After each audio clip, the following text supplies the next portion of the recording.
certain situations will turn some of these chemicals on when it comes to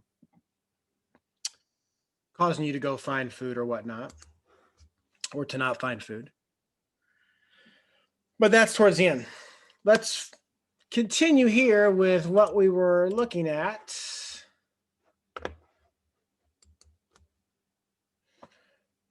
And that is where body fat's located. Where body fat is located, we are finding is almost more important than the sheer amount that you have on you, even though both are technically bad.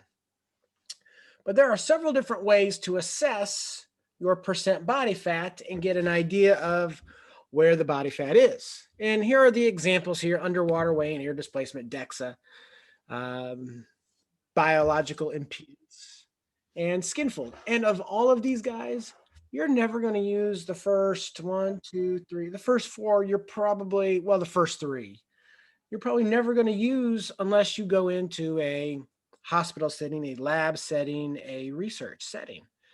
The sheer amount of equipment for these things and the cost of these things, you're never just going to go do it. Now, sometimes I've seen some Groupons for some of these, like underwater weighing and air displacement, bod pod type things. So they're out there. They're just not very cost prohibitive for you to just have. Whereas skin fold is really easy to do. It has the hugest kind of degree of error, but it is the easiest to use, and you can get it just by ordering supplements. Usually at, bodybuilding.com generally has it as a free gift that it just gives away when you buy a certain amount of supplements. So, but let's look at these. And for all of these, I believe, except for maybe skin fold thickness, I think, I have links to it. Please go watch the links and you can see kind of how this does. There is kind of there's a lot that goes into doing these things and getting an accurate reading. So it's kind of interesting. They're all links to various different like universities that do this for their athletes to assess them, so they could be better athletes, because it's obviously all about performing on the field and not performing in the classroom. But there are some interesting things. I think all of them, for the most part, are from Appalachian State University. They're the ones that had a lot of interesting videos, and most importantly, shorter videos. So underwater weighing, being able to kind of tell me the difference between these pros and cons makes a good, multiple choice or matching type of question on an exam. Underwater weighing, it's really pretty cool. It involves weighing what you are on land and comparing that to when you are completely submerged. And there is some nuances to this thing. You have to get all the air out of your lungs, because that can create weight. And so you have to have a breathing technique that kind of goes with it. And they explain that in the video there. So it is pretty interesting. A person who has more body fat will weigh less when they're underwater than a person who has more lean tissue. So the more lean muscle you have, the more you're going to weigh than compared to somebody who has fat floats. So very accurate, but again, very costly. You see this more in research and you see in these more bigger medical facilities or, universities or whatnot. Along the lines of underwater weighing is also what's called bod pod, air displacement. You get in there and they take out all the oxygen, or take out a lot of the oxygen from it, or the air from in it. And it's a way of determining composition by determining body volume. It's the only one that looks at body volume, really. Very, very accurate again, but also very, very costly. I think this one is done at maybe Utah State University is where I plucked this one out of. I think that's where that picture comes from. So that's the video here. The last one, the first three guys, they're all super expensive. This is DEXA. It's MRI, basically. This is what they can do for a lot of different things. The great thing about this one, it differentiates the different densities of body types. So adipose, muscle, bone tissue. One when it comes to DEXA or an MRI type of a scan, super duper expensive. I think MRIs are around like 500 bucks, 800 bucks, 900 bucks, depending upon your insurance plan. Um, Super accurate, super accurate. But again, you probably don't have $900 lying around that you want to just say, oh, okay, I'd like to see how much body fat I have. If I had $900 lying around, I probably wouldn't do it for that. Although, knowing me, I probably would. Super costly though. Again, only done in research majorly. If you do a DEXA scan, it's more for looking at kind of bone density and whatnot. So that's what they're going to be primarily used for. I don't have a video for this one. It's just somebody laying down, not moving, not breathing excessively fast or hard, and just getting scanned. So it's not really exciting. This one you've all done at some point. If you've stood on a scale at any point and it weighed you and then told you how much body fat you had, you've had this done. Bioelectrical impedance. BIA is what sometimes they call this for short. I think this video is from Utah State as well. Appalachia State, Utah State. I think this one's Utah State. Remember, adipose is an insulator. That's one of its functions. So if it has greater resistance for the electricity to go from one handle to the other handle, okay, if you use those devices that you hold your hands and grip, or if you're standing on a scale, low level electricity goes through one foot, comes out the other foot, and it measures that. The greater electrical resistance comes with more adipose. The less adipose you have, the faster the electricity goes through your tissues. And that's what this one looks. Very affordable. Very affordable. Again, they're in most scales anymore that you step on. You can get the handheld devices as well. It has a high degree of error, though. That's the bad thing with this. And because it depends on your hydration level. Okay, if you are super hydrated, it's going to give like a error of degree of 7%. So you could have 7% more body fat, supposedly because of water. Don't drink enough water and it can throw it off as well. So there's a ton of error for this thing. If you do have one of those scales at home, guys, do it first thing in the morning. Okay, check your weight first thing in the morning. Get up. When you first get up, go pee. Get all the water, excess water out of you. Stand on the scale. Take a measurement. That's really kind of the best way to do it. If you do it at 1 o'clock one day and 3 o'clock the next, those different times of the day, you may have different hydration levels. You may have drank more water one day compared to another day. But generally, if you've slept for 6 hours and always wake up at 5 in the morning, go pee, check your body fat, check your weight, and it gives a much more consistent number. So, and there's a lot less of a degree of error when you do it like that compared to willy-nilly doing it at any time of the day. The last one here, probably the one that you are going to utilize more than any of these, is skin fold.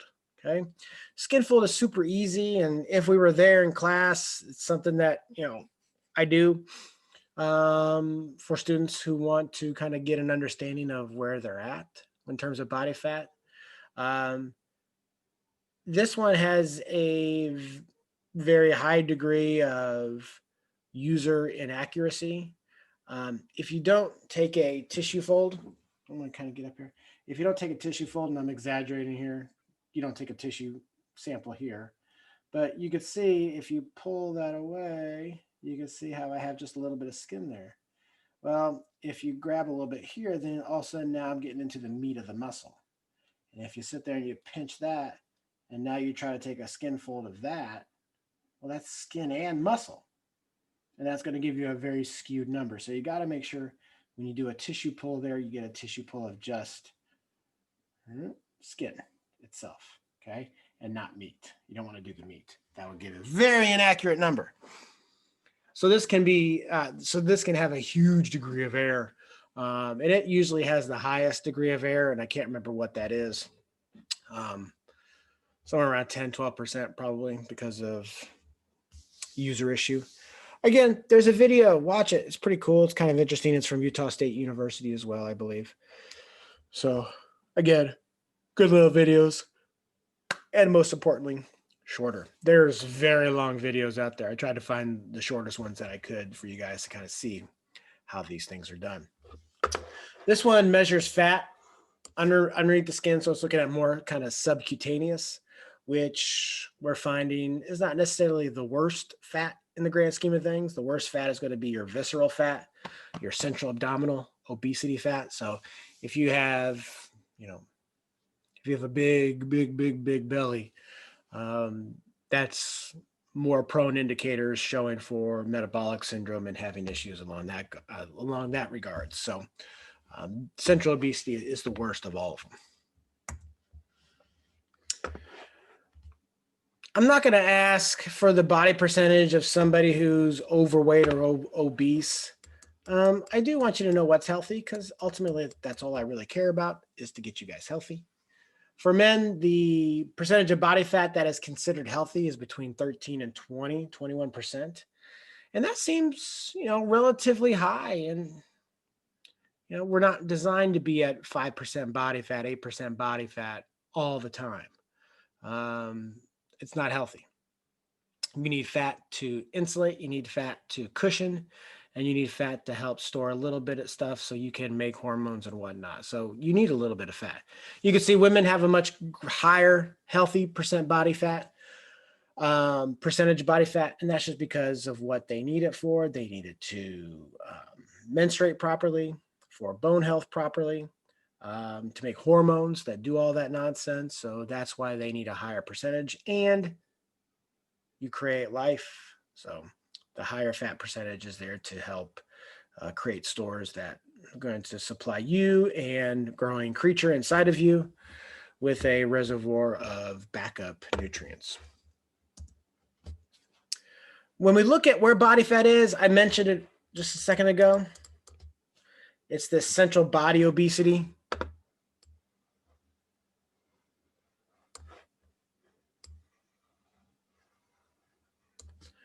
Where I have kind of my purple circle. Lower body, kind of central body obesity. Those are the ones that are going to be more prone for having a lot of issues: metabolic syndrome, type 2 diabetes, hypertension, cardiovascular diseases. Those are going to be these two problems with these type of body fat distributions: lower or central body. Lower body obesity is technically here within the butt and the thighs. It's more of a pear-shaped. This is associated more with women. That's where they predominantly will store their fat: butt, hips, thighs. For men, usually they have this kind of apple motif that is shown in the picture there. It's more associated with central body obesity, excessive storage within the abdomen, and kind of butt region as well. But it's more kind of up front there in the abdomen. And excessive adipose is not ideal. And we'll see a little bit as to why here a little bit. It releases a number of different hormones that can affect the body. And we'll talk about those hormones here, here in a little bit.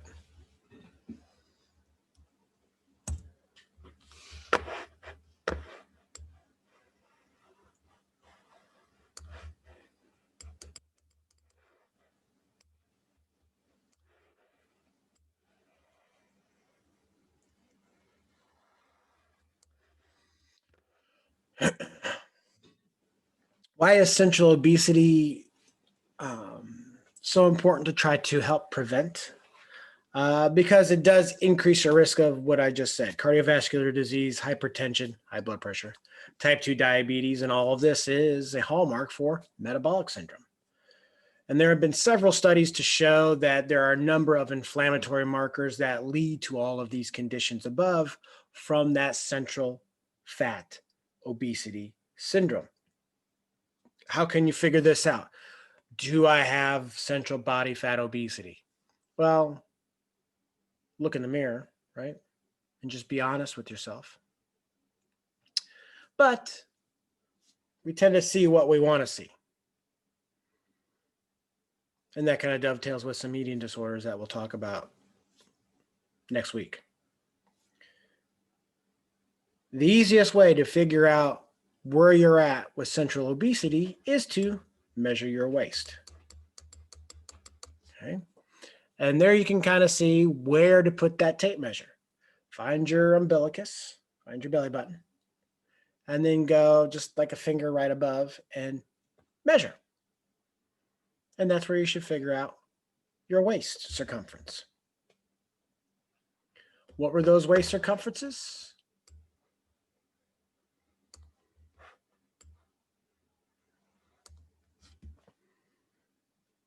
Okay. You want them ideally to be under what? 40 inches for a male and under 35 for a woman. Okay. The higher the waist circumference, the more prone that you're going to have those pro-inflammatory markers for all of that crap that we just saw on the last slide. If you are overweight and you have a smaller waist circumference, you can see it's just an increased risk for these. You can see if you're overweight and you have a greater waist circumference, the chances of you developing these chronic conditions is very high and very, very high and very high and extremely high and all adjectives on board here. All right. But the key for a lot of this potential development here to all these chronic conditions, type 2 diabetes, yada, yada, yada, is that waist circumference. And the best way to do it is understanding where to measure and what you need to be under 40 inches for a guy, under 35 for a girl.